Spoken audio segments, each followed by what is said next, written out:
Είναι το διάφραγμα, εντάξει. Άμα δεν δουλεύει αυτό, καπούτ. Έλα πιο εδώ, Αγγέλα. Θέλετε να το βάλουμε δίπλα-δίπλα.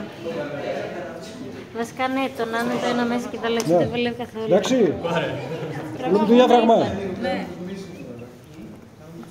Έχει ένα μειώδες μέρος και ένα τενόντιο μέρος. Και έχει και 3 τριμάτρα. Το άσπρο είναι το τενόντιο μέρος, το λέω στο κόκκινο. Ναι. Αυτό είναι το μειώδες μέρος του. Θα το δούμε μετά και στο σκυλί. Και έχει 3 τρίματα. Ποια είναι? Το αορτικό, Αορτικό. το ισοφαγικό. Να τι. Αορτή πάει πίσω.